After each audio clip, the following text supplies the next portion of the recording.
The Power Play Post Show is on the air, covering minor league hockey since 2003, and now covering the Binghamton Black Bears with news, reactions, and in-depth interviews only heard here. And now, from the Box Studios in Kirkwood, New York, here are your hosts of the Power Play Post Show, Bob Howard and Taylor Welch. And hello, everybody. Welcome to another edition of the Power Play Post Show. This is the show for November 20th, 2025. This is season 15, episode number 21, and episode number 534 in the long-running podcast that is the Power Play Post Show. Hello, everyone. I am Bob Howard. She is Taylor Welch. And welcome back to another edition of the show. Taylor, let's talk a little bit about, finding out that this roster could be here for the next couple of weeks at just 18 players and the three goalies. We don't have any extras at the moment. There's a couple signings that are coming in on the way, but that's going to take a little time for them to come in.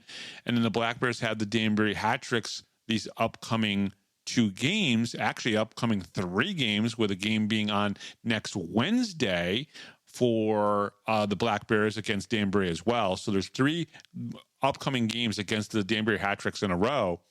Brant Sherwood, and I think this team has to be a little careful, making sure that everyone stays kind of healthy in case there's not the extra bodies to mix in.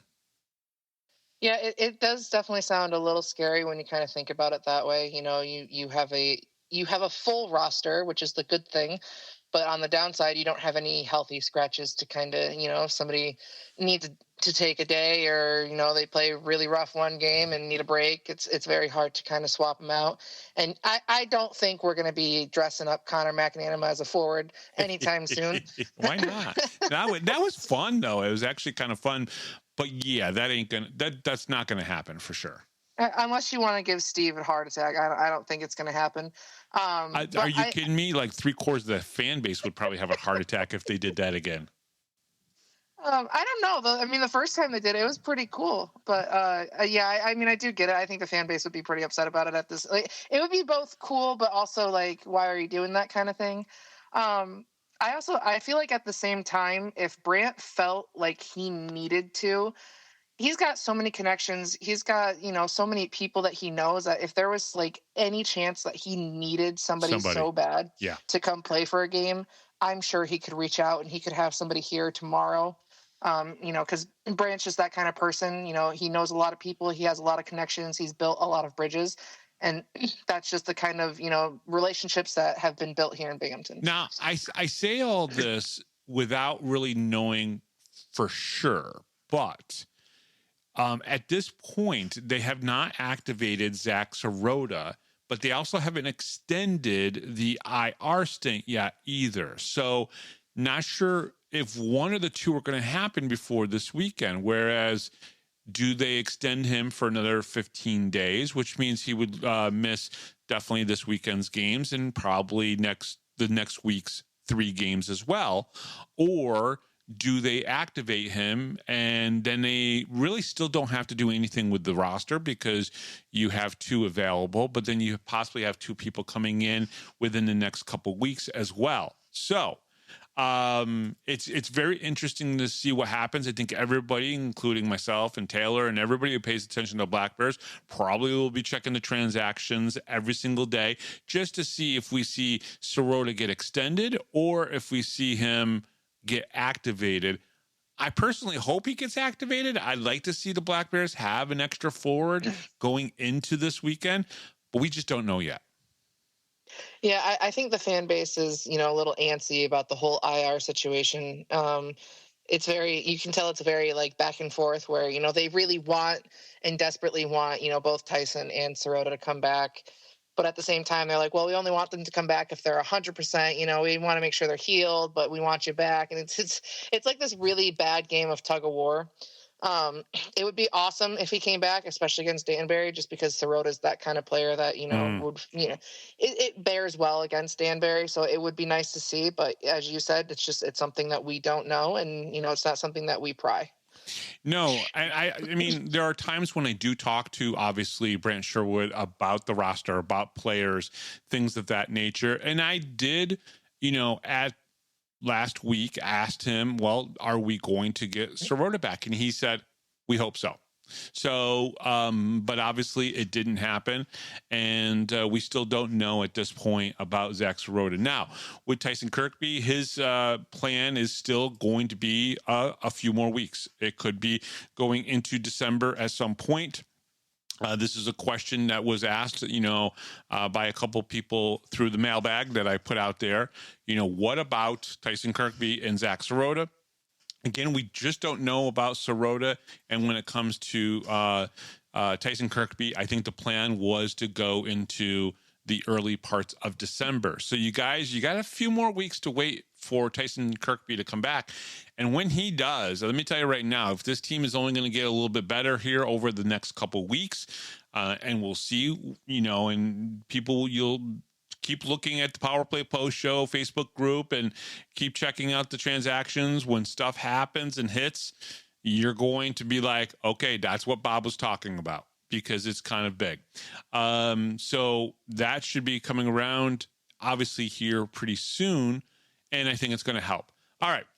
The Power Play Post Show is available on all major podcast platforms, including Spotify, Apple Podcasts, Pocket Cast, YouTube, Amazon Music, and iHeartRadio. Just search Power Play Post Show on your favorite app, and don't forget to subscribe. Join the conversation on Facebook. Search Power Play Post Show and become part of our community. Looking for everything Binghamton Hockey? Visit binghamtonhockey.net. Coming up on this episode of the Power Play Post Show, broadcaster from the Binghamton Black Bears, Brooks Hill. I did a phone one. I didn't do one in person with him. It's a little bit different than usually getting to see him. He obviously talked to D'Orazio on the Tully's Good Time show. So D'Orazio's done like 3 interviews in the last 2 weeks. Apparently he's tapping out of doing interviews. He's told Brooks he is media silent for now on. But we have news on the roster. Taylor, take it away. Tim Kim leaves the Black Bears and heads to the SPHL's Fayetteville Marksman. With the Black Bears, Tim had 3 goals, 6 assists in 10 games played with the Black Bears, and 1 power play goal as well. Tim was with the Black Bears this past weekend playing in Friday night's game versus the Athens Rock Lobsters, but was scratched on Saturday night and watched the game from the corner where the Black Bears locker room is. Through 9 games played, the Marksmen are 3-4-2 with 8 points and sit 7th place in the SPHL out of 10 teams. Okay, so Taylor, I have to ask. I'm guessing you were probably as surprised as I was about this move. A little bit, but kind of not. And the reason that I say that is because when we talked about Tim Kim coming in and all the talk about, Brant was really looking forward to this guy and like just all the positive things, you kind of almost, like in the back of my head at least, think that they're gonna move up because of like all the positives and the excitement that Brant had about bringing somebody in like this and how young he is. So yeah. Kind of surprised, but at the same time, kind of not really. No, I understand what you're saying there. I don't see this as necessarily a move up. I think it's a maybe a positive lateral move, so to speak. Again, I still think the Black Bears are just as good as any team in the SPHL. I think it's probably going to be a different challenge from him. They do play a different style of hockey in the SPHL, a little bit more physical, kind of like taking the skill level of Athens and mixing it with the physicality of Port Huron, right? But the right blend. That's what they do a little bit more up there.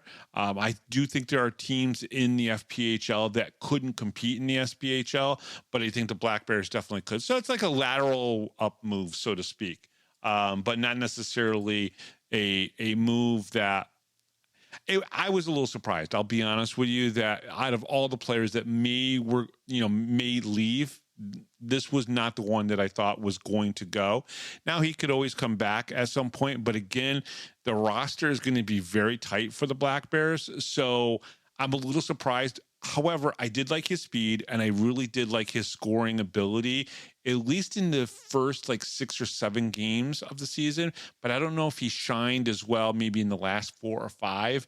And I'm not saying that to be mean or anything. I'm just saying that he lost a little bit of his luster for me necessarily, but that there's the highs and the ebbs and the flows for players all season long.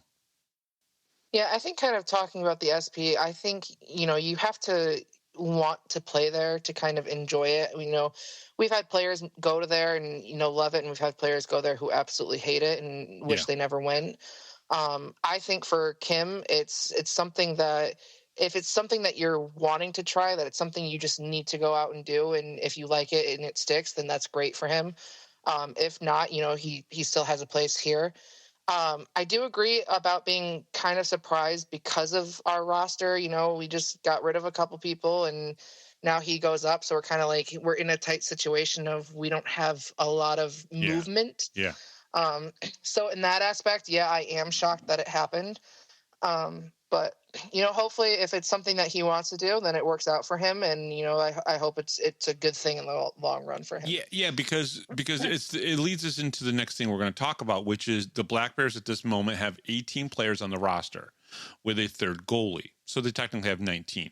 They can have 20 players and an extra goalie, meaning they can sign 2 players now while Tyson Kirkby and Zach Sirota are still on the IR. And of course, we once again don't know 100% that Zach Sirota is going to stay on the IR, if it's going to get extended or if he's going to come off and play this weekend. However, what that means right now is that the FPHL did change it. So you can have a 20-man roster plus 1 extra goalie. So they've actually added almost basically 2 roster spots to the regular roster this year. Okay, let's run through the roster as it stands. Right now we have 9 forwards: Ivan Bondarenko, CJ Stubbs, Gavin Yates, Austin Thompson, Mac Jansen, Jacob Shankar, Zachary Demarais, Emerson Emery, and Nick Swain. Now, Tyson Kirkby and Zach Sirota are on the IR, so they don't count towards our active roster right at the moment. Defensively, we have Austin D'Orazio, Scott Romikers, who did play as a forward on Saturday, Dan Weaver, Dan Stone, Jesse Anderson, Cam Servone, and Chicho Lathwin. Now, goaltending-wise, we have, obviously, the 3 that everyone's seen: Connor McAnanima, Dominic Tumay, and Wyatt Freelander. I put Wyatt Freelander as the +1 just because Dominic Tumay has gone 1 more start than Wyatt. But that doesn't necessarily mean he's the third goaltender in the bunch, just putting him in there because he's had 1 less start. Now, we know that the Black Bears are bringing back a veteran. I talked about this. This guy's got Fed, SPHL, and ECHL experience.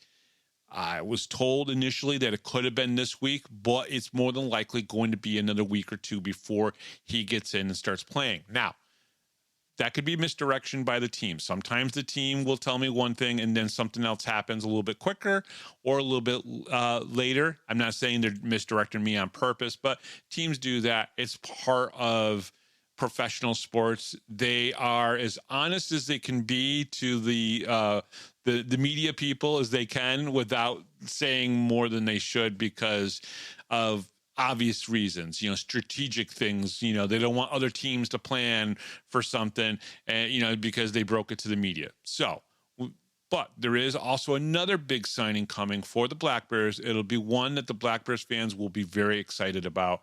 Taylor, obviously, if they don't have Zach return, I know we talked about this already a little bit. They're going into this with basically, really just a minimum amount of people, but I think they'll be okay. If nobody gets injured, if they stay healthy, the team will be fine.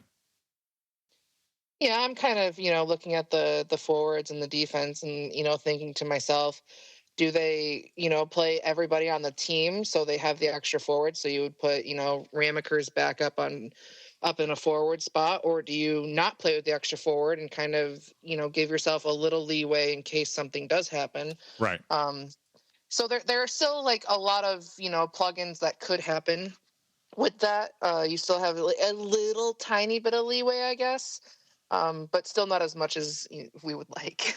No, definitely not. And fans, listen, this is something that Brant Sherwood thinks about all the time. He's always working on it. He's always looking into how can he make the team better. It's something that he's always trying to do. So don't think he's not got a plan, because he's always got a plan. So I think it's just a matter of getting all these, all the people healthy. First of all, you want to get everyone healthy, right? Cam Cervone was injured. He's come back, right? Zach and Tyson, they're going to be out.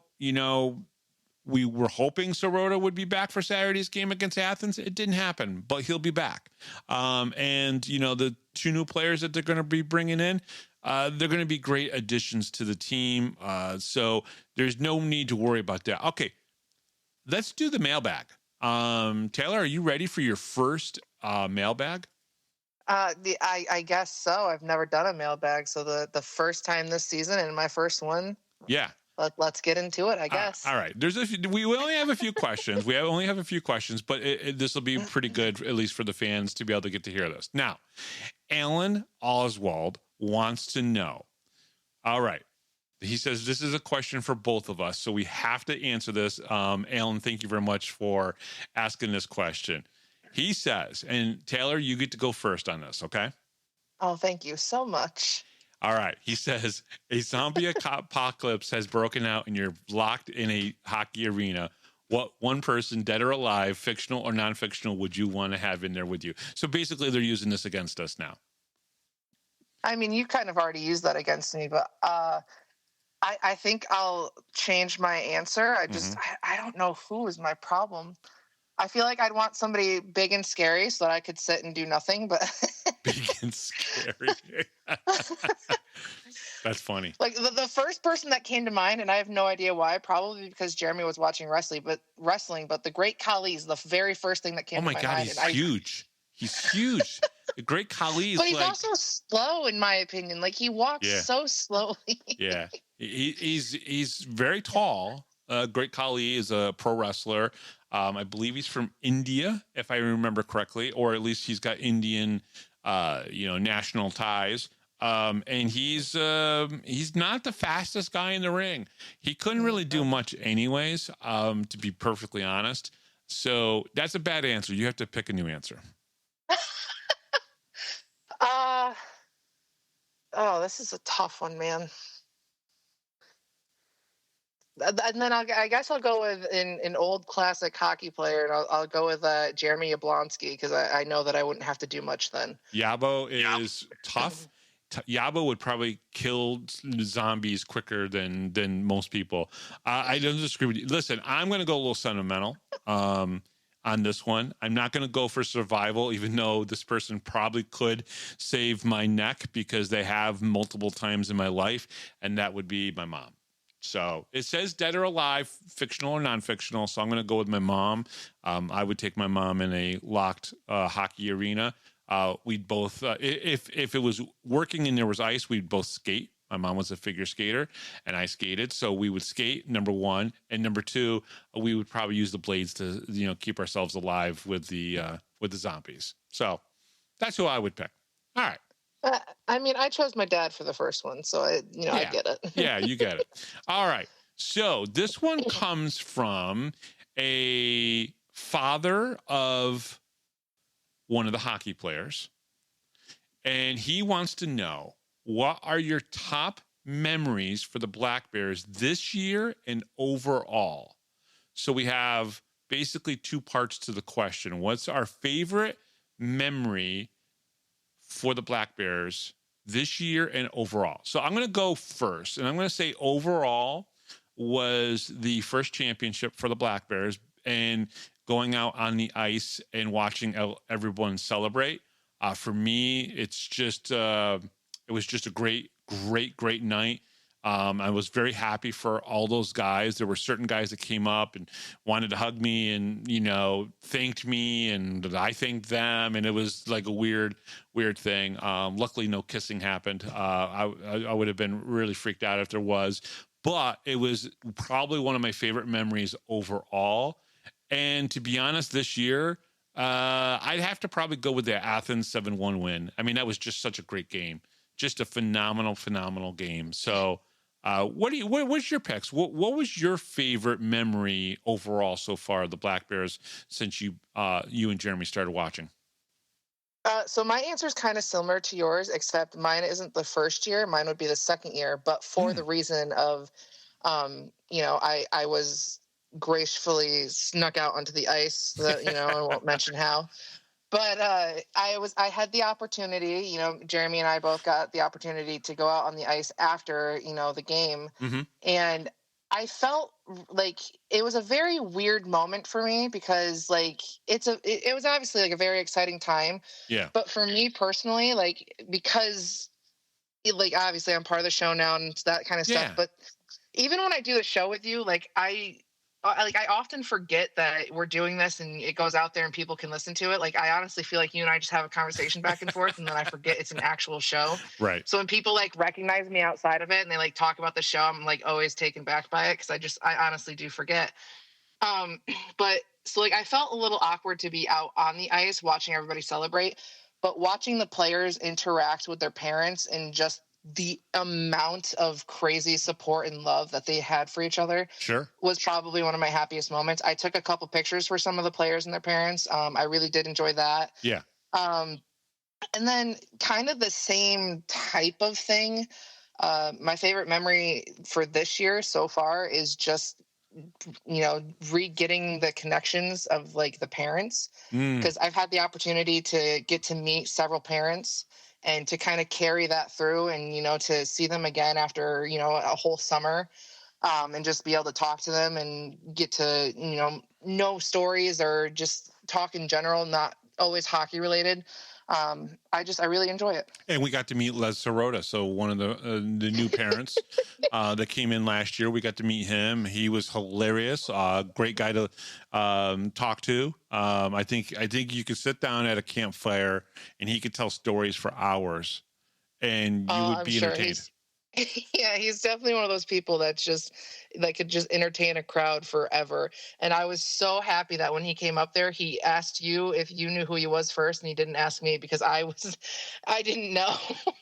Now, Ken Perkinski did ask. He sent me a message and he says, "Any idea when you think Kirkby will return? The feel of intensity of the offense feeds off of it, if that makes sense." And I do. I understand what he's saying there. And of course, we've already talked about Kirkby. We're talking maybe mid-December at some point. We don't know a date for sure. But it looks like he's probably out 2 months. And so the 2 months would take you into the first couple weeks of December. So Ken, that's the best thing we can tell you on that. And about the intensity of the offense, that he's not there. Yeah, I understand what he's saying there, because there are times when Kirkby just dials it up a notch, right, Taylor? And you could just feel like he's taking the game on his shoulders. And I think that happens very much so a lot when they're down by a goal or down by 2 goals. A lot of times Tyson puts the team in the game on his shoulders. And I think they do miss that just a little bit. Now, they've only lost 2 games this season, so it's kind of hard to really kind of judge that too much, and it's not giving enough credit to some of the guys that are on the team. But I do understand what he's saying about the intensity when he's out on the ice. Oh, yeah, I mean, I definitely agree. And I think that's part of the reason that the fan base is so, ready for him to come back, or wondering, I think part of it is, maybe they've gotten over the wanting to know the extent of the injury, but wanting a timeline, which is something that's hard to do because my understanding is that they get checked out on a weekly basis. So it's not something that they can be like, oh, well, he's going to be good to go at, this date. Mm-hmm. So that's the hard part about this is it's kind of unknown. When they could come back, or, just the general knowledge of, well, we'll say this time, but it could be this. It's very hard to do that, especially because the fan base, they want to know. And that's always the hard part. But as far as on the ice, I know that he's definitely missed.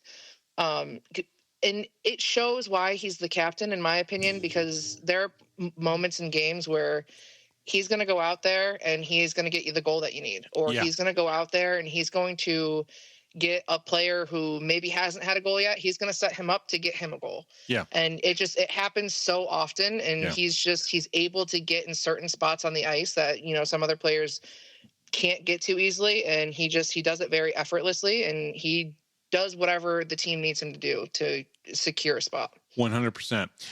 Gary sends in this question. The Black Bears are on pace for a 45-win season. Do you both think it's sustainable? Do we think that the Black Bears can basically get to 45 wins this year, being that that's the projection that they're on right now, being 10-2 and having 29 points in first place in the East, the Empire Division? Taylor, what do you think? Do you think they can do it? Almost basically doing what they did last year. Can they do it a second year in a row? I mean, I've kind of answered this, earlier, and we've talked about it before, and I think I'm going to stick with my answer. I know it's very optimistic, and I kind of get picked on about it. But truthfully, I think they could. And I know, your side of it was, we've got a lot of home games now, and then, later on in the season, it's pretty, spread out. So that it's going to be harder maybe then. But, I don't know. Truthfully, I think that this is a team that they take everything, which is kind of so funny because when you're talking about Brant earlier, I almost said this, that Brant to me, the team itself, they take things one game at a time. You get through that game, you go on to the next one. It's over. It's done with. You just move on. You figure it out. Right. But at the same time, Brant always seems like he's 2 steps ahead of everybody, and just knows what's going to happen. At least in my opinion, that's what it looks like to me. So truthfully, I think it's possible. But that's just me being optimistic because that's the kind of person that I am. No, absolutely. Now, listen, it's not that I don't think that they could hit 45, maybe 49 wins again. It's just that I believe that the league and the teams in this league have gotten better and better and better. And that's what makes it tougher for the Black Bears. I think if they played 6 games against Athens, they'd probably split, or maybe even be only 4-2 against Athens, maybe split and be 3-3 with Athens. Port Huron, we're not sure. Port Huron could win another game or 2 against us. And that could, maybe take us from 49 wins to 45 wins. Listen, if we say the over under for wins is 45 this year, are you taking the over or are you taking the under? Oh, I'm going to take the over. And I will take the under. Because I think realistically, I can't project that any team is going to win more than 75% of their games, right? Because that's just hard to do. I'm not saying that I won't be impressed when they do it. I'm not saying I'm not impressed that they were 85% good last year, because I was very impressed by that. But to do that a second year in a row, that's so hard. It's so hard. I'm not saying you're wrong. I'm not saying anybody's wrong to think that. I just think it's hard. Well, I mean, I don't disagree with the thinking there, but in my mind, it's also nobody's won back-to-back either. They said that they couldn't do it 2 times in a row, and yet that's exactly what they went out to do. So for me, it's more of if this team, if their mindset is to go out and do it, that's what they're going to do. Nope, I totally agree. All right, well, you know what? That is the mailbag. Like I said, just a few questions. I want to thank everybody for sending them in. Gary, Ken, Alan, a father of one of the players. Thank you very much for sending in those. And, maybe we'll do this again in a month, just throw it out there and have people send it in. And fans, you can always ask us questions. Definitely do so. We'll do our best to answer them pretty much either in the Facebook group or obviously here on the Power Play Post Show. So coming up next here on the Power Play Post Show, he is the broadcaster of the Binghamton Black Bears. He is Brooks Hill. We'll be right back right after this, right here on the Power Play Post Show. Hi, this is Don Biggs from the 92-93 Binghamton Rangers. Hi, this is Brandon Buczynski. This is Grady Wittenberg, the voice of the Binghamton Senators, and you're listening to the Power Play Post Show.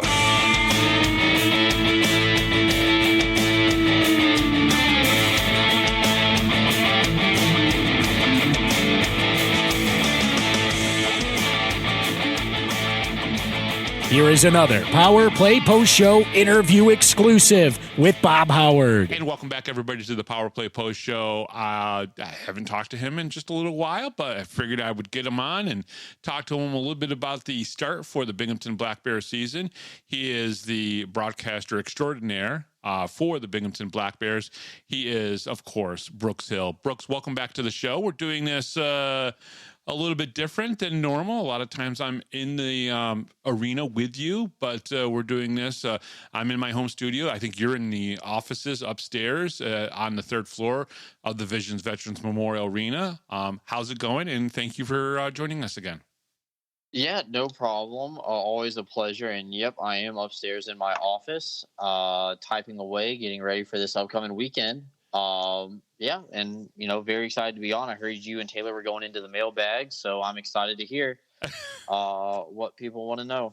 Absolutely. All right. So obviously this upcoming weekend, Friday night, Danbury at home, and then obviously another road game in Danbury as well. So your thoughts so far, because when we saw Danbury back in mid-October on the 17th and the 18th, the same type of scenario, home game on Friday, Saturday game in Danbury. Danbury isn't the same team now as they were then. They've had some changes, some movement in the roster, playing just a little bit better. But the Black Bears coming off of playing 2 games against probably arguably the second best team, if not one of the best teams in the FPHL, the Athens Rock Lobsters. What do you think we should expect from these 2 games against Danbury? So it has been a while since we saw the hat tricks in the early portion of the season. It was the second weekend for a home and home, much like this weekend is going to be. Right now, they're in third place in the Empire Division, 1 point ahead of Blue Ridge.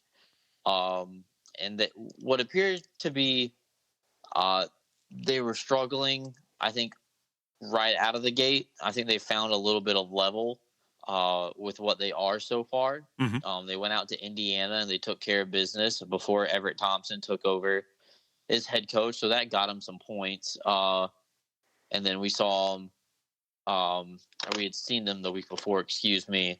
But then they've been playing the last 6 games against the Watertown Wolves. Yeah. So I know fans like to talk about our schedule with playing a lot of repetition and a lot of the same teams. But when you play a team 6 games in a row, you're going to learn what they do and don't do. So going through that, basically they're splitting every game with Watertown in that 6-game series. So you would imagine that they would be on brand with what Watertown has been this season. Mm-hmm. And I still think they haven't found what their identity of this year's team is just quite yet. Yeah, and the other thing that fans are probably going to recognize almost immediately, Johnny Ruiz has been out with an injury. So that's one element to the Danbury set of games this weekend that will be a little bit different from most people. Usually when we see Danbury come in, at least over the last couple of years, Johnny Ruiz has been leading the ship. Yeah. So I was actually talking with Jim Cerny today. He's been with the Hat Tricks organization for a couple of years on and off, filling in, helping them out. And obviously with the search for a broadcaster that they have going on right now, Jim is going to be filling in for the Hat Tricks on Saturday on their YouTube stream. And he actually told me that Johnny had been practicing this week. So there's a possibility that he could be playing this weekend against the Black Bears. So obviously you never root for anybody to be injured. No. Even if it's the opposition. But if Johnny is injured, then, both teams would be without their captain. And I don't know how many games the Black Bears and Hat Tricks have played with either Kirkby or Ruiz not being in the lineup. Yeah, it can't be that many. And obviously Tyson's been out since game 1. The Black Bears through 12 games are 10-2. Best start in franchise history. Obviously playing very, very well. But also, we've mentioned it here on the show, and I know Brand's probably heard this. You've probably heard this. Until we got to the Athens Saturday game, I don't think we had seen the Black Bears at their best. I thought the Saturday game against the Rock Lobsters was one of the best performances that they had within these first 12 games. Yet, even though we could probably pick apart here and there, a play or maybe a sequence or a series of plays that maybe didn't go well, they're 10-2. So there's not much to complain about. No, so I'll just go ahead and say Binghamton played their best game of the year on Saturday versus Athens. Mm-hmm. Like quality competition. Yeah. And they shut a lot of things down. I don't think people understand how talented the Athens forwards are as a group, not just one player. Right. But the guys, first line, second line, third line, and even 10th forward, are very skilled, very elite puck handlers, and are used to a lot of offensive production. That's the first time in Athens history that they gave up 7 goals in a game. So I think that speaks very well to how the Black Bears played as an entire unit. I thought the way that CMAC played in between the pipes was, like a vintage CMAC performance that I think a lot of people were complaining about that they hadn't seen just quite yet.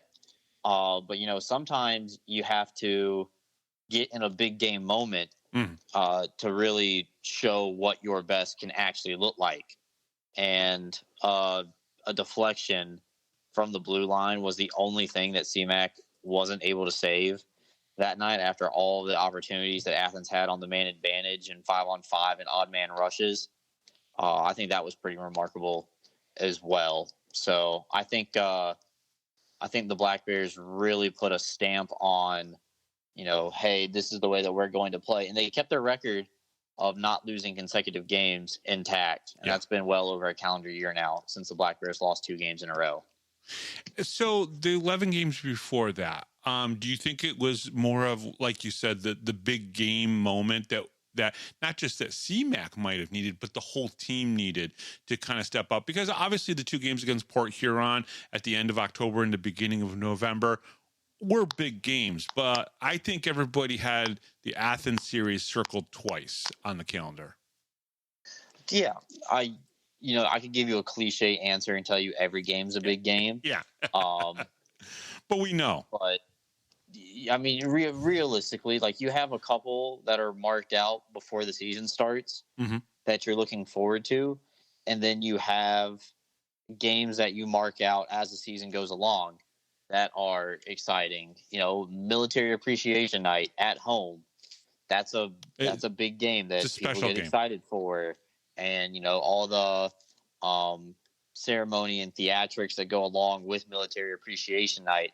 It could be that Military Appreciation Night is the biggest night of the year for Dan Weber, right? Because of, having a sister deployed in the Air Force and what that means to his family. That could be the game that they have circled. So you have to, maybe guys find ways to get motivated and get up for games that aren't necessarily have anything to do with who they're playing on the schedule. What games this year so far that you've seen, other than the Athens games, were interesting that stood out to you? I thought the way that they played opening night was very good, because all they had heard about from last year in the offseason was losing on banner night the year before. Granted, hey, you know what? Shootout's a shootout, but it's a victory nonetheless, because you definitely want to enjoy that first night of the season after you go through what is a grueling training camp session for like the past 10 days leading up to that. Quickly looking back at the schedule, trying to refresh my memory here quickly. I think the first game in Port Huron was very big. for the team. That was on Halloween. That's the first long road trip of the season, with how long it takes us to get out there to Michigan.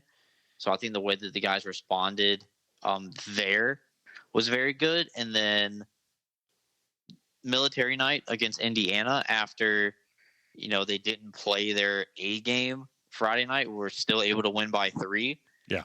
I think they were challenged that they could do better. And then they stepped out on the ice on Saturday and played a really good game. And they did play better. So that's the way. Those are the early ones that really stick out so far. Winning in Watertown is always hard. Yeah. No matter what. Just the way that, the locker room is set up, how different the playing surface is than it is in Binghamton. The long walk from the dressing room to the ice, things like that. So that there's some adversity there, but I guess the military night against Indiana, the first game against Port Huron, and then opening night would probably be the 3 that stick out to me besides the Athens series. Yeah, the team went 7-0 in October, and they scored 36 goals and had 19 goals against. It was a great month. I think November has had its moments where it's looked really good so far. And, of course, we start now with, 3 games against Danbury coming up starting this weekend. And then, of course, on Thanksgiving Eve, and then a Watertown game. And then, of course, at the end of the month is going to be Twin City coming back to the arena. Talk a little bit about the anticipation you think for Twin City. They're probably not the team as they were last year. I think at surface level, people will be excited to see the Thunderbirds no matter what their record is. I think they still have some pretty big name guys who are a part of that roster who have made a lot of appearances in Binghamton over the last couple of seasons. So I think people will be excited to see the Thunderbirds, back in the building. Will be the first time since the Commissioner Cup final last year, Mother's Day weekend, that TC is going to be making an appearance. So I think people are always going to be excited about the Thunderbirds. Yes, they do come back in January this year, but around the Thanksgiving holiday, I think is a great time. Helps marketing-wise that it's a different team besides Danbury or Watertown that comes in. So I think it's easy. It's an easier sell for the front office to get people excited. And, I think it's an opportunity for Twin City to try to prove a point that maybe, hey, we're better than what our record shows. And, they're going to come to Binghamton and they're going to give the Black Bears their best shot. Some of the players on the team this year have already started off pretty good. We can talk about Bondarenko and Mac Jansen, but CJ Stubbs has 15 assists. He's tied at the top with Bondarenko in the lead for that. There's another former Binghamton Black Bear, Cade Henry, who also has 15 assists. Bondarenko is third with 21 points. Mac Jansen's third with 10 goals. Gavin Yates has 5 power play goals. That leads the league right now. And it's interesting too, because usually when we're looking this early on in the season, it's Tyson Kirkby we usually see at the top at some of these stats. We certainly did last year, where at one point he led in goals, assists, and points. Your thoughts so far on how offensively the team has done very well, even without Tyson Kirkby in the lineup? Yeah, crazy. He led the league in all those categories and didn't get MVP. So that was a little wild. But, I think it really goes to show you how good Brant Sherwood is at recruiting. That he finds guys like Bondarenko and Jansen who have a connection with Coach Sherwood. Bondarenko, Jansen, Stubbs, Sherwood were all involved in the I believe it was the 2019 or 2020 River Dragons Ignite Cup team. Yeah. That was in the COVID bubble down in Georgia. So they had some past experience with each other, and funny enough, they just, find themselves together once again on another championship quality team.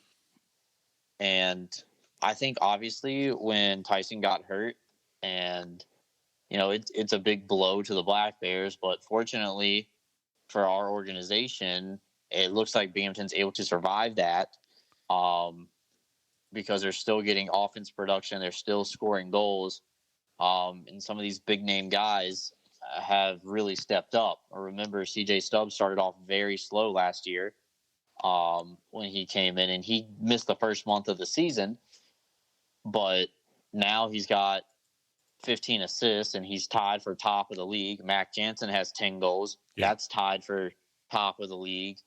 And then Bondarenko's third in the league in total points, even though he, is tied with CJ for most in the league. So, those guys are doing a lot of the heavy lifting. And then, when Tyson comes back, whenever that's going to be, I'm sure he will be contributing, and he'll be playing catch up a little bit, trying to catch up to these guys, no doubt. But even if he doesn't catch these guys because they have a little bit of a good lead on Tyson, who hasn't played since opening night, he's still going to be able to contribute. And then you got to think that somebody on that first or second line is going to get bumped down to the second or third line. Yeah. And then the second and third line, probably the third line, is going to have some guy who has an insane amount of stats in terms of goals and assists. It just adds more scoring depth to the Black Bears up front. Yeah, without a doubt. And then when Tyson does come back, you get that play that he provides that still I don't think anybody else on the team provides, which is getting those greasy goals, being in that dirty area in front of the net. And he does it so well. Even when he went up to the ECHL last year, his two goals were right in front of the net, and just, working hard and getting those greasy kind of dirty goals that most people have a hard time doing. But he seems to thrive in that area. Yeah, I think he knows where to be. He's got the good hockey IQ. Yeah. Understands what has to be done. I think one thing that the Black Bears did not do a good job of on Friday night against Athens this past weekend was getting after pucks down low behind the goal line when they were on offense or on the forecheck per se. They didn't get a lot of retrievals, a lot of chip and charge, and they would come up empty-handed, and Athens would counter right back the other way. Obviously, night 2, they made that adjustment, and they almost played a perfect game on Saturday. But, I think you missed an opportunity, like with Tyson being able to get into the boards, tie up a defenseman, pin the puck up against the wall long enough for the other forwards to get down there, wait for the reinforcements, and then go to work on offense. So I think in moments like that, you're definitely missing him. I think the biggest spot the Black Bears are missing Tyson's play right now is in the face-off circle. Yes. They're improving as the season has gone along, but those first couple of games without Tyson, you could really tell that they were having to hunt the puck and take it away from the opposition, which they did very well, want to add. But you can just tell they weren't starting with the puck as many times as they were before. Yeah. Your thoughts, you've obviously talked to Brant Sherwood. You've probably had a couple conversations with John Quinville. Your thoughts on the two of them kind of working together to really coach this group of guys? I think it's obviously a big added plus. I think it's been something that Brant's been looking for the last couple of seasons ever since he took over as being the full-time head coach. Now that we're in the full year 3 for him, I think he has a little bit of a weight added off his shoulders. You can tell the way that practice runs this year compared to last year or the year before that, the 2 championship seasons, is a lot different because they're able to run drills on both ends of the ice, and they can still have a coach overseeing the drill. Or if Quinville or Sherwood is running a drill, the other one can pull a player aside and talk one-on-one to them while the other one is still maintaining group control over everybody else. So just giving little tidbits here and there and having conversations while not holding up the rest of practice, I think is a really underappreciated thing that fans don't get to see. Yeah. Who is the rookie? And I'm just kind of spitballing here. Who's the rookie that's really stood out to you the most? Well, we've got some really good rookies this year. Oh yeah, definitely do. You can make arguments for probably all of them because I think they're called on in different ways. Freelander and Tomei in between the pipes have played very good with each other. Tim Kim now playing with Fayetteville Marksman. He came in and produced offensively right away. Mm-hmm. I think Jacob Shankar has really stood up for his teammates. He's had a couple of fights already. Quietly, Shankar has 8 assists. Yeah. And I think people don't know the whole story because he only has 1 goal on. And I thought Zach Demeray actually did the best out of any of the centers in the face-off circle against Athens this past weekend in those 2 games. So there's a bunch of guys who are contributing as well. Durazio, power play, with his 2 big power play goals have been good. He's really looking to, fill that role that Dakota Bond had the last 2 seasons. Chichu Lathan's a great stay-at-home defenseman. Yep. Who's learning how to play the pro game, compared to the collegiate ranks up in Canada. I think they all are good in different ways, and it's good that they're not all trying to be the same person. Yeah, and Durazio was on the media blitz, right? I mean, do you have something else lined up for him? Because he obviously the interview with us, the Tully's Good Time show. I believe there was an interview even before that. He's done a couple of these already. He's becoming a big star. I think he's done for a while. I think he's tapped out. I think he asked if he could take a break. So after the Tully show last night, he did receive a text message from his mom and said, "Thank God you shouted me out when you talked about Thanksgiving dinner." Because she said, if not, I think she was going to kick his butt. That's funny. So that came from the Durazio family. So I thought that was really funny. Yeah, no, that was pretty good. His play has been very interesting, right? Because when obviously he got here initially, he wasn't playing with Dan Stone, and then he gets moved to Dan Stone, and of course everybody, no matter who it is, you're going to look at Dan Stone and go, "Oh, Dakota's right next to him." Nope, that's somebody else now. Your thoughts on so far his pairing with Dan Stone?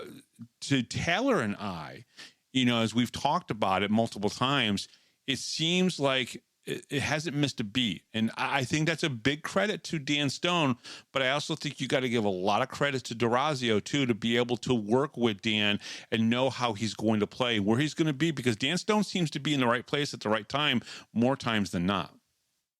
Yeah. So I think it's a good fit. Austin's left-handed. Dan's right-handed. Mm-hmm. So that's always good when you have a lefty and a righty on your deep pair. I think he thinks the same way that Dakota did in terms of playing the puck in the offensive standpoint. And I think that helps, Dan a little bit with his positioning. And maybe if he, just thinks of Austin Durazio as a different version of Dakota Bond, Stone doesn't really have to change anything the way that he's been playing the last couple of years. Mm-hmm. I think that's the way you have to approach it. Austin's really great at handling the puck. He's also not afraid to drive to the net. We've seen that a couple of times in the last 2 weekends. And he is deceptively fast, which I don't think defensemen get enough credit for because they're the ones normally staying back away from the play and letting the forwards carry the puck in. But you let Durazio, carry the puck from behind his own net, and by the time he gets to the red line and if he's at full speed, he can fly by a weak poke check and gain entry into the zone and catch a defenseman flat-footed. I have 2 more questions for you before I let you go. Number one is, let's talk a little bit about the goaltending. Obviously, you mentioned C-Mac a little bit, and I think Freelander and Tomei. But the three of them have had their moments this year where I thought, wow, all three of these could be starters on any team. All three of them have played very good, and when their numbers called, I think they've been ready. I don't think goaltending has cost us any of the two games that we've lost this year. Right. And that's all you can really ask for. Eventually you do want your goaltender to steal you a game. I don't think that's really had to happen quite yet per se. Still very early in the season. I'm not even at the halfway point, and I don't even think we're at the quarter mark of the season yet as well. But that's going to happen eventually. Oh, we will be at the quarter mark. I just did the math. We will be at the quarter mark after this weekend's games. Yes. So as the season progresses, you look for the goaltending to get better. I think the better you play in practice leads to you getting more opportunities in the games for some of the younger guys, like Tomei and Freelander. Mm-hmm. I think Brant always knows what he has with C-Mac, where he's proven his point of how good he is. Obviously, goaltender of the year and playoff MVP. So he's still going to be your number one. And then I think Tomei and Freelander are, consistently battling for who's the number two. Yeah. Obviously with the rule changes where you're allowed to carry the third goaltender this year, I think it just helps there be some internal competition. Eventually one day, don't know what day or how many years down the road it is eventually Connor McAnanama won't be playing for the Black Bears anymore. Right. And then you want to have an idea of, oh, hey, maybe this guy could replace him. And right. Maybe the Black Bears are, preparing for that. Not saying I have no idea when that day is going to come. But you always have to prepare. Clear. You always have to prepare for that. Yeah. Okay. One last question. I know that over the summertime, you worked out on a regular basis. You would spend time after work in the gym, working out, trying to make yourself look better, and be healthy as everyone should. However, I know that there is a kind of I don't want to say it's a running joke, but a running theme out there that you have worked out with John Quenneville and his workouts.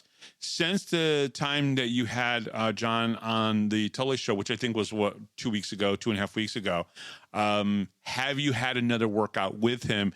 And can you tell the fans how serious these workouts are really are? So short answer with him, the answer is no. However, he's been giving me the workouts. Okay. They would, due to the various practice times, depending on the day of the week that the team is skating and things like that, you don't ever want to be in the way. Sure. Of, guys coming in, getting their pre-practice shower or video meeting, anything like that. Yeah. So I kind of just took it upon myself to, continue the track of doing it after work, which I had been doing during the summer. But one thing that Q does very good is he actually writes out the entire week's workouts. Now that they're kind of not doing team workouts per se anymore. Mm-hmm. He just writes down different workouts for different parts of the body each week. And then he kind of just emphasizes to the guys, hey, make sure you hit the lower body, your push workouts, your pull workouts, things like that. But he writes it up on the board. They're still very hard, but they are very, time sensitive and effective, which when you play at the NHL level like he did, yeah, you can understand where he gets it from, where everything is on a tight turnaround time. And his workouts are a lot different than the ones I would do during the summer. He's doing workouts in 30 minutes or less, where I maybe like to linger on a little bit more, like an hour 15. it's a lot less exercises, but it's, it's high interval, high intensity. It's really like a HIIT workout for anybody who's familiar with those. Mm-hmm. But, obviously Q's in great shape. Coach Sherwood's in great shape, and a lot of the guys are in great shape as well. So I know he knows what he's talking about. I trust him. And then if I have any questions about a workout, he is more than happy to demonstrate or tell me about it. And, maybe if it's not one that I'm really comfortable with, he substituted for something else. It's a good. It's a great thing to have someone like Q, who has that experience up at the NHL level, and he's seen how it works up there, and he can apply some of that down here with the Binghamton Black Bears. I think it's a great thing for everybody involved, including you, because I know that you care about your workouts and doing and getting better at them. But 2 games against the Danbury Hat this weekend. Obviously, Brooks, tell everyone, if they're listening to this on Thursday, maybe even Wednesday evening, if they don't have tickets, how can they get tickets? Yeah, so people can always get tickets online, binghamtonblackbears.com, and you click on the tab that says tickets. It will take you directly to Ticketmaster. You don't have to talk to anybody. You can get them sent straight to your phone. If that's your way, and if you're an introverted person, you can get tickets 24 hours, 365 that way. If you want to call the office, you can always do so, 607-722-7367. Or you can visit us in person on the 3rd floor office, or you can go down to the 1st floor box office as well. So that's your best way to get tickets, not only Friday night, but anytime for any of the Black Bears games. All of those options are available. Yeah, and if you go into the arena, you don't pay Ticketmaster fees, and that's a good thing.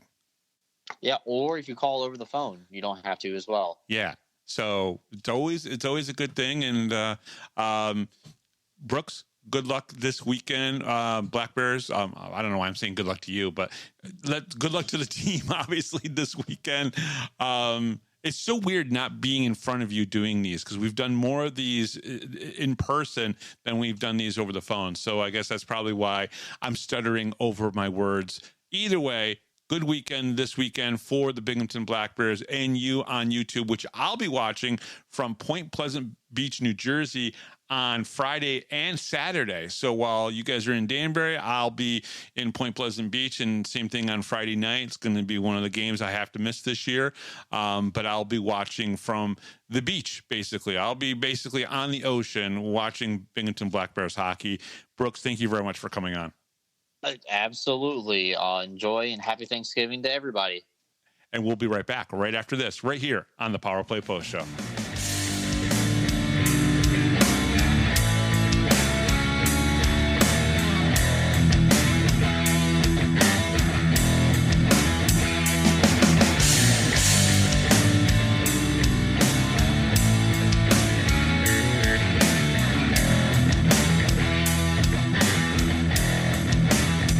If you're a Binghamton hockey fan, then you need to check out binghamtonhockey.net for all your news, stats, information, the Binghamton Hockey Hall of Fame, top 10 lists, profiles, and so much more. That's binghamtonhockey.net. You're listening to the Power Play Post Show. And welcome back, everybody, to the Power Play Post Show. That was Brooks Hill. We haven't had him on in a while, so I figured I'd get him back on so we could talk to him about the first 12 games of the Binghamton Black Bears season. Taylor, I think that we're only a couple games away, realistically, from the 25% mark of the season. Can you believe that we're already, after this weekend, 25% through the season? Not at all, to be honest. It feels like just yesterday we were waiting for the full roster. We were waiting for that first game. We were waiting for the raising of the banner. Yeah. And now, we're almost through November, and I feel like hockey just started yesterday. I know it's just kind of weird, but hey, we can't complain. Black Bears are 10-2, are 10-2-0, and 29 points, first in the Empire Division. So no complaints here. But let's talk about the games coming up this weekend. Alrighty, the Black Bears play a home-and-home series versus the Danbury Hat Tricks. The Black Bears host the Danbury Hat Tricks on Friday night at the Visions Veterans Memorial Arena. Then the two teams will play in Danbury in the Danbury Ice Arena on Saturday night. Now, you guys might be going to that game, correct? It might be our first official away game this year. Haven't gone to an away game yet, so Yeah. I'm excited. And this is like your home away from home kind of arena, right? You know, I don't want to pick on you too much, but I know how much you love Danbury. We have good friends there. I'm excited to go see them. I haven't seen them yet this year. You know, we've had a couple conversations back and forth at the beginning of the year about some, you know, trades and moves that have happened here and there. Mm-hmm. But yeah, I'm excited to go and hang out, and I truly enjoy it there. I know for the majority of the fan base, it's really that 1 year where the playoff game that it set a bad taste in everybody's mouth, and a lot of people said they would never go back. Honestly, if you ever do want to go to Danbury, let me know, and you can sit with us. You can stand by the other Black Bear fans that like to stand around the glass. It really is not a bad time. In my opinion, it's a lot of fun. They have a band that plays before the game starts. That's a lot of fun to listen to. What kind of band? What kind of band is it usually? It's usually like just kind of like a cover band. I don't think it's the same one every time. And they just they play. I don't remember. I think it's for the whole beginning, like before the game starts. Because there's usually always a lot happening in Danbury. But it's usually songs that you would know. Nice. And it's a lot of fun, in my opinion. I enjoy going to Danbury. We enjoy where we sit. We sit right next to, I think we're in section 102, which is the one that's next to our player bench. But yeah, I enjoy going to Danbury. It's a fun time for me. Now, you've been to Danbury, Watertown, I think, Port Huron as well? I don't think we've gone to Port Huron. We went to Motor City. Motor City. I know that. We've gone to Blue Ridge. I think that's it, honestly. I can't think of anybody else. You haven't gotten down to Twin City yet, then, Carolina, then? He really wanted to last year, and I don't remember the reason why we didn't go, but he would love to. Probably we well, the funny part about that is somebody who goes to the Twin City games is somebody that is involved in racing. Yeah. And she actually gets us a lot of passes so we can kind of get in for free. So it seems like a very small world, but it's a lot of fun. That's pretty cool. All right. I didn't mean to interrupt you. Let's carry on. The Black Bears are first in the Empire Division with a 10-2-0 record and 29 points. The Hat Tricks are third in the Empire Division with a 5-5-2 record and 16 points. The Black Bears are now 2-0 against the Hat Tricks this season, winning the first two games they have played. On October 17th, the Black Bears won 6-3 in Binghamton. Bondarenko had 2 goals. Shocker, right? No, not at all. I mean, if you had said 2 points, definitely not a shock. On October 18th, the Black Bears shut the Hat Tricks 3-0 in Danbury. C-Mac made 21 saves for his first shutout of the season, and Mac Jansen scored 2 goals. Not a surprise there, right? You know, Mac Jansen scoring 2 goals because he's done that a couple times now this year. Yeah, it seems like I feel like we talk about the same people and like the same numbers usually. It's kind of interesting that way. Yeah, what was it, like 3 guys on Saturday night had 1 goal, 2 assists for 3 points? Yeah, it's always like, oh, they had 1 goal, 1 assist for 2 points. They had 2 assists for a 2-point night. They had 2 goals for a 2-point. It's very repetitive. It's a lot of fun. Last weekend, the Black Bears split 2 games with the Athens Rock Lobsters. The Rock Lobsters won 5-3 on Friday night, and the Black Bears won 7-1 on Saturday night. The Hat Tricks went into overtime twice with the Watertown Wolves last weekend, also splitting 2 games with the Wolves. Friday night, the Hat Tricks won in overtime 3-2 in Danbury, with a Caden Fennell getting the game winner at the 2:40 mark of overtime. Saturday night in Watertown, the Wolves and the Hat Tricks went into overtime again, but needed a shootout to decide a winner, with the Wolves' Matthew Gordon getting the final shootout goal in the 7th round for the win. Okay, so I'm going to say this because it's probably true, even though it's going to sound weird to say. The Wolves and the Hat Tricks, I think, have played 6 straight games, right? So they've played the last 3 weekends against each other. Basically, they split 3-3. That's how they, the win-loss record for both teams is 3-3. So they both won 3 games. I think, and this is the crazy part, I think Danbury is probably going to be happy to see the Binghamton Black Bears come in because it's a different opponent. Not just the fans, but even probably the players were probably sick and tired of playing each other between those two teams. And now they're going to get to play the Binghamton Black Bears, which I know is a tougher test, but at the same time, just like we're going to get bored of seeing just Watertown and just Danbury in December going into January, I'm sure they get sick and tired of playing each other as well.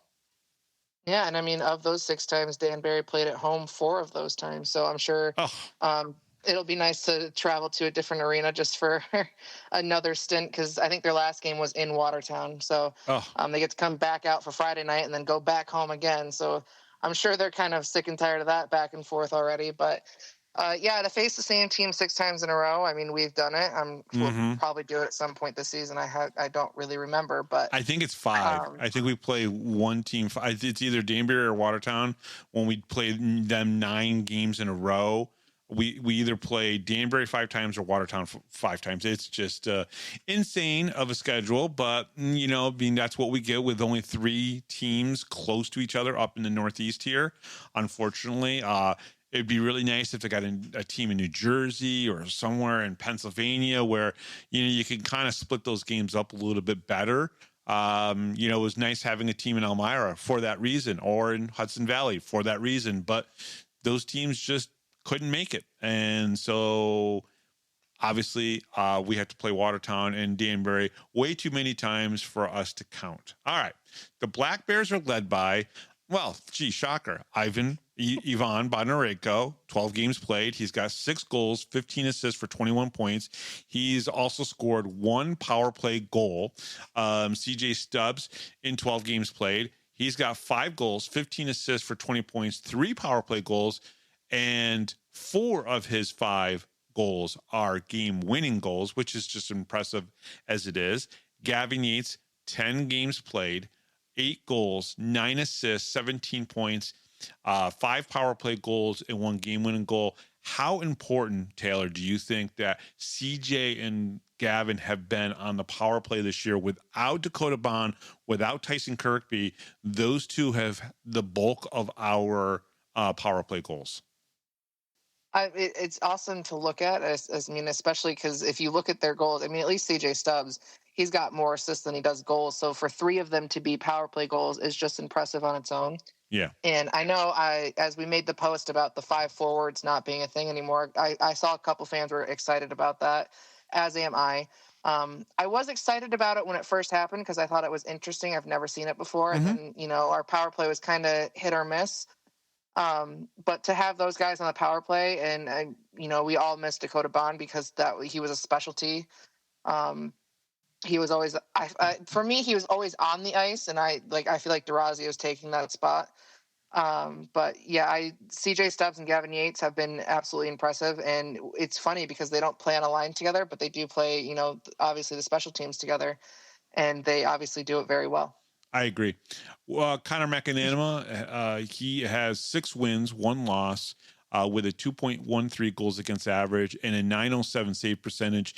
And Taylor, he's now had a few games in a row where the numbers, the goals that he's given up is minimal, just 1. I believe, and over the last few games each, and that's helped his numbers come down to be more Connor McAnanima-like, because at the beginning of the season, he wasn't seeing a lot of shots and letting in, a few goals here and there. These numbers look a lot better and look more Connor McAnanima-like.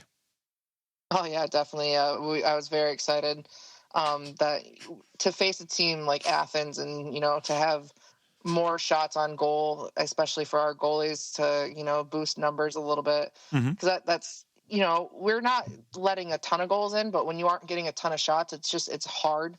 And I'm sure it's got to be very hard on the goalies as well, to kind of look at your numbers and be like, oh, well, I should have played better. But it is what it is. And hopefully as the season goes on, it keeps getting better. A lot of players will play hurt, right? We talk about hurt versus injured, and a lot of players, skaters, will play hurt. Goaltenders, the battle for them is always mental. It's always going to be mental. And so you always want to make sure that if you have a top-notch goaltender, you want those numbers to kind of be like shiny, pristine. And the reason why I say that is because it really does help their, like, if they look at it, they take a loss, but their numbers are still like, 9-10 save percentage or a 2.15 goals against. Those are very respectable numbers. Those are very good numbers. And if you go below 2, but you take a loss and you're still below 2, you can look at that and it helps your mental fortitude a little bit. It's the weirdest thing, but I have found over the years when I've talked to netminders, they are just a different egg. And you have to be, because there are guys sending this big black rubber thing at you that, at like really fast speeds that hurts unless you have all that padding on. So you have to be kind of a little crazy to be there to take that many punishments. I mean, look at some of those goaltenders that take 50 or 60 shots because the Black Bears shoot so much, right? It's like they're nuts to be able to just be okay to do that. I'm not picking on goaltenders. It is what it is. There's a mental game to being a goaltender. So it's always good to have good numbers, especially when you're the top guy like Connor is here in Binghamton. Yeah, I mean, I kind of pick on goaltenders just a little bit because I keep seeing the videos of their goaltenders and they're talking to a player. Yeah. And then the player goes, well, I heard goaltenders are weird. And then it pans and the goaltender's not talking to anybody. And I have seen that was so good. So many of those videos. It just keeps popping up and it just makes me laugh every time. Because, people always say that goaltenders are weird and, this, that, and the third, and they're a special breed. And even some guys on the team, they're like, oh, well, C-Mac's a beast and, it's this, that, and the third. And it's always so funny to listen to the difference between players and goaltenders. There is a big difference. No, it's a big difference. And so, all right, the hat tricks are led by Alexander Legoff.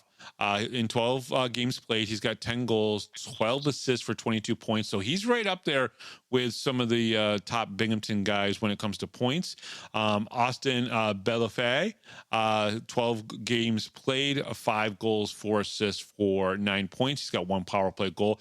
Drew Welch, who is the guy who was one of the Trine University guys over in Port Huron, 8 games played. He's got 4 goals, 4 assists for 8 points, 1 power play goal, 1 shorthanded goal, 1 game-winning goal. So he's done a little bit of everything for the hat tricks this season.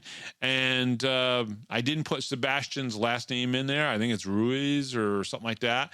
Rissar.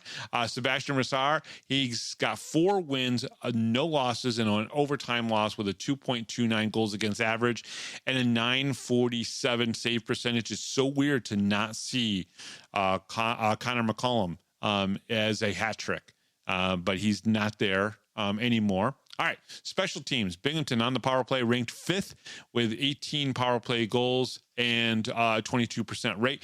They keep slowly going up in that. The ranked, I think, just a few weeks ago, they were 7th or 8th, and they're starting to move up. Penalty kill is ranked 2nd. 6 power play goals against, 90% kill rate. And let's be honest, Taylor, that's been one of their best parts of their game in the first 12 games is the penalty kill. Yeah, I've really enjoyed watching the penalty kill. I usually, that's how I sometimes pick somebody. Mm-hmm. They just, I don't know, the way that they can execute a penalty kill, it just impresses me almost every game. Yeah, they get their sticks down. They are blocking shots. They're plugging up the lanes with their sticks. They're doing a very good job on the penalty kill. Now, Danbury on the power play is ranked 10th. They've got 12 power play goals. They're only getting 16% of their conversions. Penalty kill for the Danbury Hat Tricks, ranked 4th, 9 power play goals against. They are killing them 85% of the time. So we obviously beat them in the first meeting. The first meeting was the same exact script, home game in Binghamton and then an away game in Danbury. What are your thoughts? How do you think this weekend's going to go for the Black Bears? I think I feel like it's going to go the same way. Again, I'm optimistic. I think they win both games. But I do also think that Danbury, because, they started off pretty low. I think they were on the bottom for a while at the beginning of the season. Yeah. So I do think that Danbury is starting to figure things out and they're getting a little bit better. But at the same time, you face the same team 6 times in a row. A lot of that back and forth, it can create a lot of tension. It can create a lot of issues. So it's going to be interesting to see if they come out of Watertown and, they're ready for a team like the Black Bears or if they're not. Yeah, it will be interesting. I do think that the Black Bears get get a sweep this weekend. I do believe that they're going to win both games. And I just hope that they come out of this one healthy, especially if the new guys or Zach Sirota are not ready to come in, because they do have a busy, really like 9 days or 8 days, if you think about it. They got Friday and Saturday against Danbury. That's a split for the home and home, right? And then Wednesday next week, they have obviously the home game. It's the day before Thanksgiving. We'll be producing our show probably a day or two before we normally would, because unless we record it at the game, which would be hilarious, because we'd have to ask everyone, be quiet. If there's a goal scored, no horn. Please, no horn. We're recording a show here. Right. Either that or we just stop and hold the microphone out so people could hear the horn. So we'll obviously reproduce our show a little bit sooner. I do have a pretty good guest for next week. I'm excited about it. I'm excited about it too. So I'm not sure if we've ever talked about this person. That's hard to say. Yeah, that's hard to say. That's like a hint right there. Maybe. I don't know. But maybe it is somebody we've talked about. Maybe it's somebody that somebody's talked about a lot. I don't know. But either way, so then they have 2 more games after that on Friday and Saturday. So there's the Black Bears have a packed schedule coming up. So I just hope that they get through these games safely and move on. We don't know if Johnny Ruiz will be back. He might be back. He's been injured. Apparently he is skating this week, according to Brooks Hill. Obviously, if you listen to the interview, Brooks Hill said that Johnny Ruiz was skating with the team and could possibly play this upcoming weekend. So we'll see on that aspect of it. But Taylor, you survived your first mailbag. Yeah, I was expecting, I don't really know what I was expecting, to be honest. But I like to be prepared. I kind of had this conversation a little bit off air about being prepared for things. So I like to be able to think about what I'm going to say, because I often think that what I say doesn't make any sense.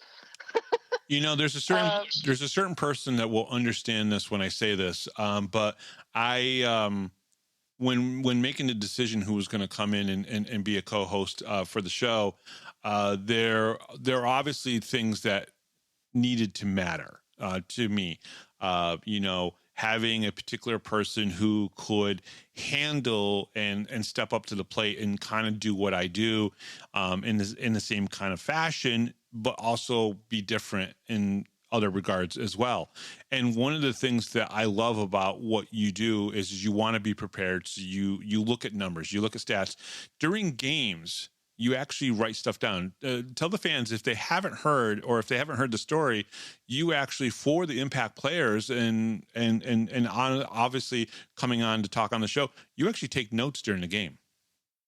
I do all the time. It's to the point where even Jeremy, like if there is something that happens while I'm already typing on my phone, he'll be like, "Hey, you got to put this down. This just happened," or something of that nature. Like, I know one of the things was Emery laid a big hit on the other end of the ice, and he goes, "Hey, you got to put that." I was like, "All right, I'll write it down." So it gives me a lot of, because I am a horrible memory. Especially after having a kid, just it's awful. I can't remember what I did yesterday. So for me, I always write down, like, it's a very quick note because I don't want to obviously miss anything in the game. Yeah. So I have 3 sections. I have first period, second period, third period. I write the time it is on the scoreboard, and then I write a very quick, CJ Stubbs power play, and then that's it. So then you can go back and review that, right? Yeah, and that it's helped me so much. And then I can kind of look at my notes and be like, well, I wrote about CJ Stubbs a lot, so he's going to be, one of my impact players. Sure. The only time it gets very hard is if I write about a lot of players, which happens more often than I would like to admit. Or if, there's, a said certain player that I feel like I write about all the time. And then I'm like, well, I don't want to keep writing about said player because, I like to shine the light on everybody else, but, it's very hard. Yeah. This is not, again, we're trying to provide people with good coverage, right? Talking about the goods, the bads, but without really also beating people down, but also then not inflating their ego too, because if you talk about somebody too much and they listen, because, players do listen to the show. As they're driving from Whitney Point to Binghamton, they listen to the show, and some of them just listen to the show just in general. I know Dakota, I don't know when he always listened to the show, but Courtney would tell me that she and Dakota would listen to the show when they went home for weekends or when they were off or in the middle of the week. And if they had to go home for any reason, they would actually listen to the show on the road. So these, the guys listen to the show, and it's like we don't ever really want to beat them down, because that's not what this is about. What this is about is just giving the coverage that maybe the TV shows or the TV stations or whatever can't do.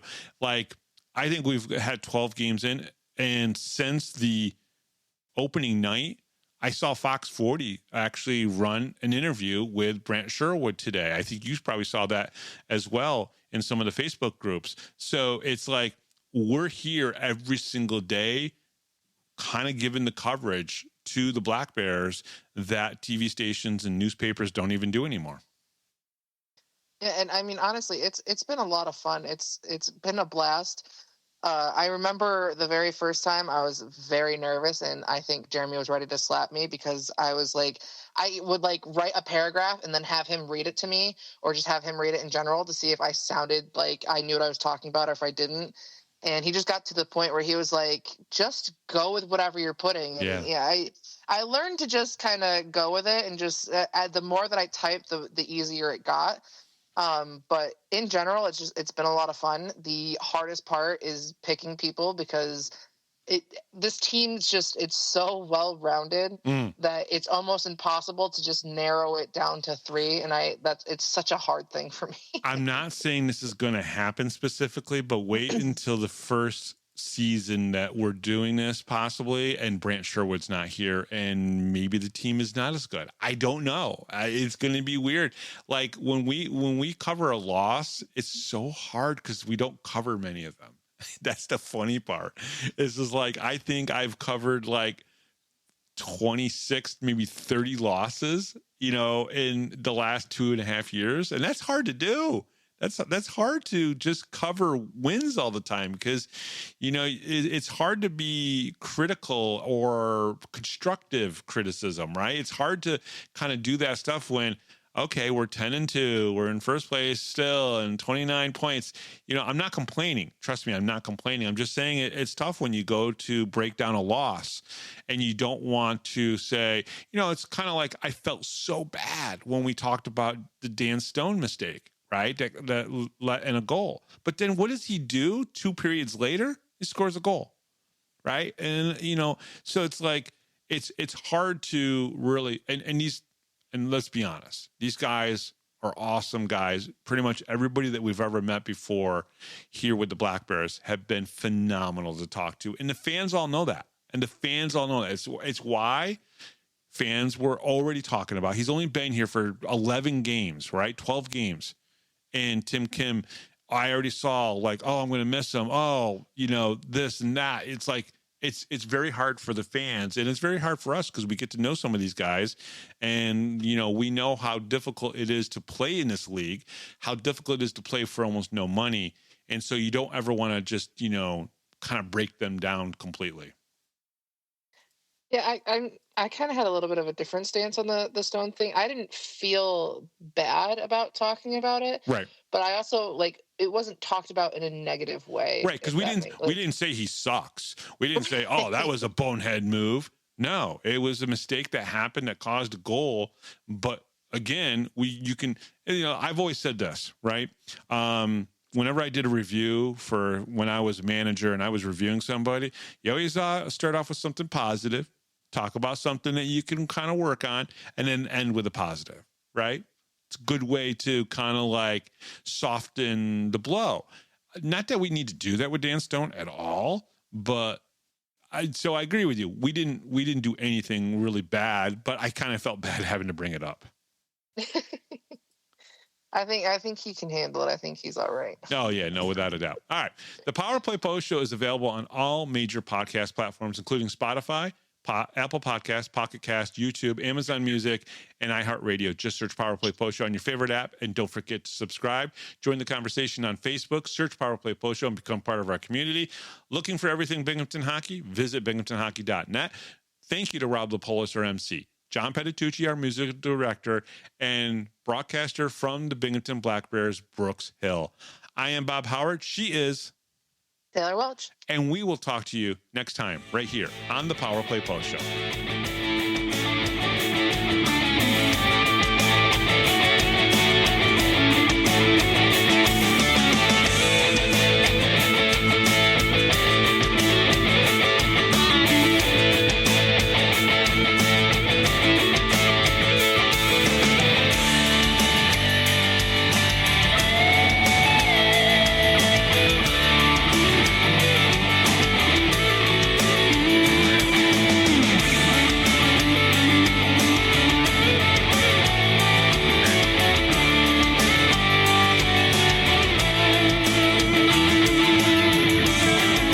Thanks for listening to this edition of the Power Play Post Show. Be sure to tune in next week to the Box Studios Radio Network for all the latest Black Bears news and interviews from around minor league hockey.